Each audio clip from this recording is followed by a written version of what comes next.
4. হারাম জিনিস ক্ষতিকর।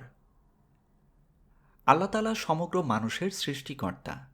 তিনি মানুষকে এত সব অমূল্য নিয়ামত দান করেছেন যার কোনো হিসাব নিকাশ করা সম্ভবপর নয়। তাই স্বভাবতই তার অধিকার রয়েছে মানুষের জন্য কোনো কিছুকে হারাম বা হালাল ঘোষণা করার। এ ব্যাপারে কারো কোনো প্রশ্ন করার বা আপত্তি জানাবার কোনো অধিকারই থাকতে পারে না। তিনি রব, এই হিসেবেই তার এ অধিকার। মানুষ তারই বান্দা, এ বান্দা হিসেবেই মানুষ তার এ অধিকার মেনে চলতে বাধ্য। ঠিক যেমন রব হিসেবেই তিনি মানুষকে নিজের বান্দা বানিয়েছেন এবং পালন করে চলার জন্য দিয়েছেন জীবন বিধান ও নিয়মতন্ত্র। তবে আল্লাহ যেহেতু তার বান্দাদের প্রতি অপরিসীম দয়াবান, এ কারণে তিনি এ ব্যাপারে কোনো জবরদস্তিও যেমন করেননি, তেমনি অযৌক্তিক বা বিবেক বুদ্ধি পরিপন্থী কোনো বিধানও দেননি। তিনি অত্যন্ত যুক্তিসঙ্গতভাবেই এক একটা জিনিসকে হালাল বা হারাম ঘোষণা করেছেন। সামগ্রিকভাবে সমগ্র মানবতার মৌলিক কল্যাণ সাধনই এর চরম লক্ষ্য। এ কারণে তিনি মানুষের জন্য কেবল পাক পবিত্র উত্তম উৎকৃষ্ট জিনিসই হালাল করেছেন এবং হারাম করেছেন যাবতীয় নিকৃষ্ট, নষ্ট, খারাপ, ক্ষতিকর দ্রব্যাদি। প্রসঙ্গত বলা যায়, তিনি ইহুদিদের প্রতি কিছু কিছু ভালো ও উৎকৃষ্ট জিনিসও হারাম করে দিয়েছিলেন, কিন্তু এটা ছিল স্বয়ং ইহুদিদের নাফরমানি সূচক আচরণের শাস্তিস্বরূপ। কেননা ওরা আল্লাহর হালাল হারামের সীমাকে স্বেচ্ছাচারিতা করে লঙ্ঘন করেছিল। আল্লাহ সেই কথাই বলেছেন নিম্নোক্ত আয়াতে, যারা ইহুদি ধর্মমত গ্রহণ করেছে তাদের উপর আমরা হারাম করে দিয়েছিলাম সব রকমের নখধারী পাখি, গরু ছাগলের চর্বি, শুধু তা বাদে যা ওদের পৃষ্ঠে বা আঁতুড়িতে কিংবা হাড়ের সঙ্গে লাগা আছে, আর তা তাদের বিদ্রোহাত্মক ভূমিকার প্রতিশোধ হিসেবেই আমরা তা করেছি। এরূপ করাতে আমরা নিঃসন্দেহে যথার্থ ও সত্যবাদী ছিলাম। সূরা আনআম 146। ইহুদিরা কী ধরনের বিদ্রোহাত্মক ভূমিকা অবলম্বন করেছিল কুরআনের অপর এক সূরায় তা বলে দেয়া হয়েছে। আয়াতটি এই, যারা ইহুদি মত গ্রহণ করে জুলুম করেছে, এই জুলুমের কারণে আমরা তাদের প্রতি সেসব জিনিসই হারাম করে দিয়েছি যা তাদের জন্য হালাল করে দেয়া হয়েছিল। সে সঙ্গে তাদের এ অপরাধের কারণেও যে তারা লোকদের খুব বেশি বাধা দিত, তারা সুদ গ্রহণ করত, অথচ তা থেকে তাদের নিষেধ করে দেয়া হয়েছিল, আর তারা অবৈধ উপায়ে লোকদের ধন মাল ভক্ষণ করত। সূরা আন-নিসা 160, 161। উত্তরকালে আল্লাহ তাআলা তার সর্বশেষ ও নবী রাসূল আগমন সমাপ্তকারী রাসূল সব মানুষের জন্য পাঠালেন। মানবতা এ সময় পূর্ণবয়স্কতা ও পুরো মাত্রায় বিবেক বুদ্ধি লাভ করেছিল।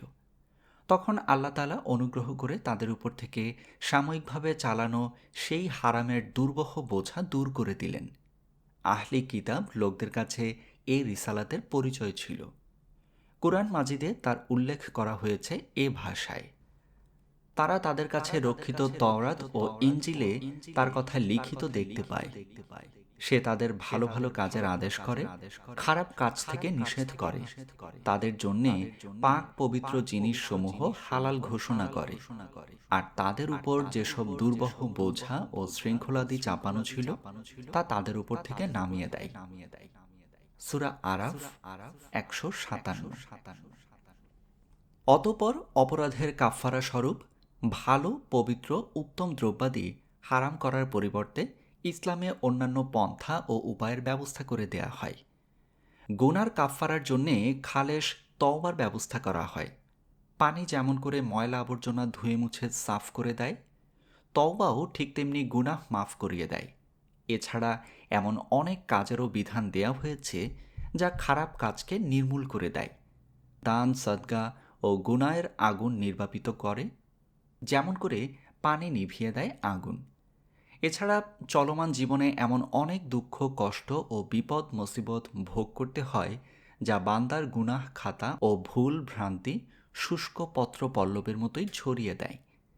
এ কারণে ইসলামের এ সত্য অকাট্য হয়ে দেখা দিয়েছে যে তা যা কিছু হারাম করেছে তা অবশ্যই খারাপ, নিকৃষ্ট ও ক্ষতিকর। বস্তুত যা খুব বেশি ও সম্পূর্ণ ক্ষতিকর তার উপকারের তুলনায় তাকেই হারাম করে দিয়েছে। যার যা খালেশভাবে উপকারী ও কল্যাণকর তাকে হালাল করে দেয়া হয়েছে। মদ্য ও জুয়া প্রসঙ্গে কুরআন মাজিদে একথাই বলা হয়েছে, হে নবী, লোকেরা তোমার কাছে মদ্য ও জুয়া সম্পর্কে জিজ্ঞেস করে। তুমি বলো, ও দুটোতে বড় গুনাহ রয়েছে, যদিও ফায়দাও কিছু রয়েছে, আর ও দুটো কল্যাণের তুলনায় ক্ষতি অনেক বেশি। সূরা বাকারা 219। এই প্রেক্ষিতে বলা যায়, ইসলামে হালাল কি? যখনই এরূপ প্রশ্ন করা হবে তখনই বলা যাবে পাক পবিত্র কল্যাণকর দ্রব্যাদি, অর্থাৎ সুস্থ মানব মন যেসব জিনিস ভালো ও উত্তম মনে করে এবং কোনরূপ আদত অভ্যাসের বশবর্তী না হয়েও সব মানুষ মোটামুটিভাবে তা পছন্দ করে, তাই হচ্ছে হালাল। কোরআন মাজিদে বলা হয়েছে, লোকেরা আপনাকে জিজ্ঞেস করে তাদের জন্য কি কি হালাল করা হয়েছে। হে নবী, আপনি বলে দিন, তোমাদের জন্যে হালাল করা হয়েছে সেসব জিনিসই যা পবিত্র, পরিচ্ছন্ন ও উত্তম, উৎকৃষ্ট। অন্যত্র বলা হয়েছে, আজ তোমাদের জন্য হালাল করে দেয়া হয়েছে সেসব জিনিসই যা পাক, পবিত্র, পরিচ্ছন্ন, উৎকৃষ্ট এবং ভালো। যে কারণে আল্লাহ তাআলা কোনো জিনিসকে হারাম ঘোষণা করেছেন তা হচ্ছে সে জিনিসের নিকৃষ্টতা, খারাপি ও ক্ষতিকারতা। আর তা সব মুসলমানকেই বিস্তারিতভাবে জানতে হবে এমন কোনো কথা নেই, কেননা সেসব বিষয়ে সঠিক জ্ঞান সমানভাবে সকলেরই থাকে না। হয়তো কেউ কেউ জানতে পারে, আর অনেকেরই তা অজানা থেকে যায়। অনেক সময় একটি জিনিসের দোষ ও নিকৃষ্টতা হয়তো এখনও প্রকাশিত হয়নি, পরবর্তীকালে তা অবশ্যই জানা যাবে। এ অবস্থায় ঈমানদার ব্যক্তি মাত্রই কর্তব্য আল্লাহর ঘোষণাকে অকুণ্ঠিত চিত্তে ও নিঃসংকোচে মেনে নেয়া।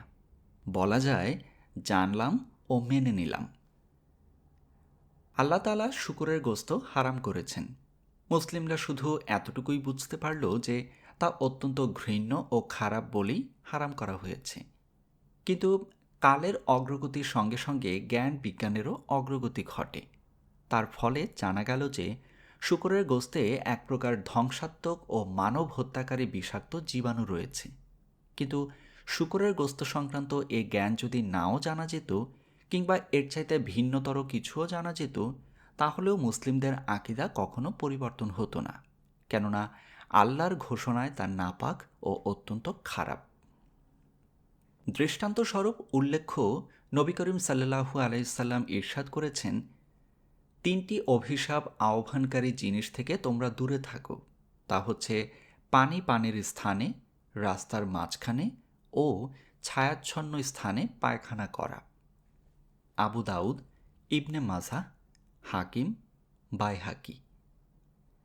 প্রাথমিককালে এ কথাটির তাৎপর্য শুধু এতটুকুই বোঝা গিয়েছিল যে এ তিনটি স্থানে পায়খানা করা খুবই খারাপ কাজ, ভদ্রতা, শুচিতা ও সুস্থ বিবেক বুদ্ধির পরিপন্থী। কিন্তু বৈজ্ঞানিক জ্ঞান বিকাশের ফলে উত্তরকালে আমরা জানতে পারলাম যে এ কাজটি সাধারণ স্বাস্থ্য নীতির দৃষ্টিতে অত্যন্ত ক্ষতিকর, কেননা এ কাজের ফলে মারাত্মক ধরনের সংক্রামক রোগ ছড়িয়ে পড়তে পারে। এই প্রেক্ষিতে বলা যায়, জ্ঞান বিজ্ঞানের যতই বিকাশ ও অগ্রগতি সাধিত হবে, ইসলামী শরিয়াতের বিধান রচনার মূলে নিহিত কারণ ও কল্যাণ দৃষ্টি ততই বেশি উদ্ঘাটিত হতে থাকবে। হালাল হারাম নির্ধারণের মৌল কারণ জানতে আর কিছুই বাকি থাকবে না। বস্তুত ইসলামী শরিয়তের মূলে রচয়িতার বিশ্ব মানবতার প্রতি অকৃত্রিম কল্যাণ বিবেচনা নিহিত রয়েছে। আর তা হবেই বা না কেন? তার রচিত সে মহাজ্ঞানী, মহাবিজ্ঞানী, অপরিসীম দয়াবান আল্লাহর। তাই কুরআন মাজিদে বলা হয়েছে, কোনটি বিপর্যয়কারী, খারাপ এবং কোনটি অকল্যাণকর, ভালো, তা আল্লাহ তাআলা নির্ভুল ও সঠিকভাবে জানেন। আল্লাহ ইচ্ছা করলে তোমাদের কঠিন কষ্টের মধ্যে নিক্ষেপ করতে পারতেন, কিন্তু তিনি তা চাননি। নিঃসন্দেহে আল্লাহ সর্বজয়ী, দুর্জয়, মহাবিজ্ঞানী। সূরা বাকারা 220।